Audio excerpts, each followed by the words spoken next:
Bonjour à tous, je suis Thibaut et je suis ravi de vous retrouver pour vous parler des nouveautés sur Bleez sur le mois d'octobre. On va parler de facturation, de dépôt de pièces, de recherche, de modification en masse de la date et plein d'autres sujets. Allez, c'est parti. On commence par le module facturation. Il est maintenant possible d'associer un compte 165 afin de facturer un dépôt de garantie dans le cadre d'une activité immobilière par exemple. Donc cette affectation se passe directement depuis la liste des produits. On modifie un produit et maintenant, comme vous pouvez voir à l'écran, il est possible d'affecter un compte 165, ce qui n'était pas le cas auparavant. On continue avec la partie trésorerie et plus précisément la saisie des relevés. Comme vous pouvez le voir à l'écran, lors de l'utilisation du statut rapproché avec facture, le filtre permettant d'afficher uniquement les opérations du même montant est maintenant activé par défaut. C'est la nouveauté de ce mois-ci, une barre de recherche rapide a été ajoutée sur Bleez.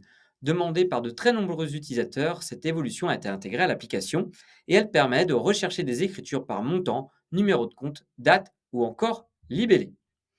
La barre de recherche se situe tout en haut de l'application et est disponible depuis n'importe quel écran. Elle permet d'afficher les 15 premiers résultats et il est possible d'afficher l'ensemble des résultats avec ce bouton. Vous avez également la possibilité de spécifier l'objet de votre recherche et qu'il s'agit justement d'un montant, d'un compte, d'une date ou d'un libellé. Par défaut, ça recherche sur l'ensemble de ces 4 critères.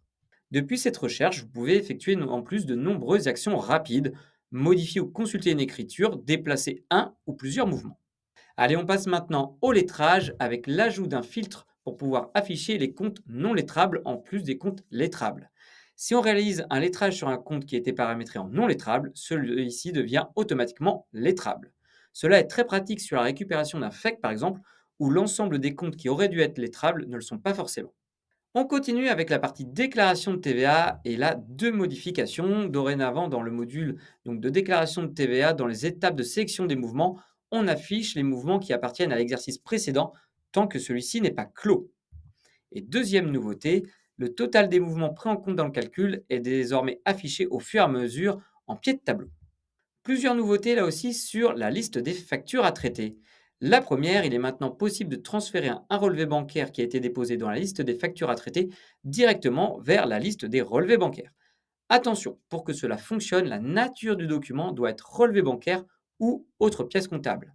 Il est également possible de le faire en masse directement en cliquant sur les trois petits points en haut à droite. Les factures déposées apparaissent maintenant instantanément dans la liste des factures à traiter sous un nouveau statut appelé en cours de traitement IA. Avant, il fallait actualiser la page pour les voir apparaître dans cette liste. Cela permet d'éviter un double dépôt car l'utilisateur avait la sensation que son premier dépôt n'avait pas fonctionné. À la suite du traitement par l'IA, les champs tiers et montants hors taxe apparaissent dans cette liste, ce qui permet d'identifier plus facilement chaque pièce. Autre nouveauté qui va faire beaucoup d'heureux, cela concerne la saisie classique. Le champ des dates est directement modifiable sans devoir rentrer en modification sur chaque ligne. De plus, l'utilisation du raccourci CTRL plus F6 permet de reporter la modification sur chacune des lignes.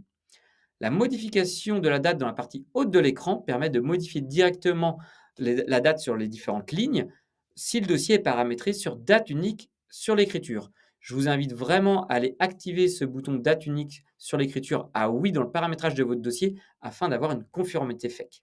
Amélioration des éditions. Les éditions sont maintenant disponibles beaucoup plus rapidement comme vous pouvez le voir à l'écran. Il suffit de cliquer sur générer pour voir l'édition apparaître. Si votre dossier est volumineux, il peut être encore toutefois nécessaire de cliquer sur actualiser en haut à droite. Merci d'avoir regardé cette vidéo. Je vous donne rendez-vous le mois prochain et dans la vidéo du mois prochain, on va notamment parler de situation. Je vous en dis pas plus et je vous donne rendez-vous le mois prochain.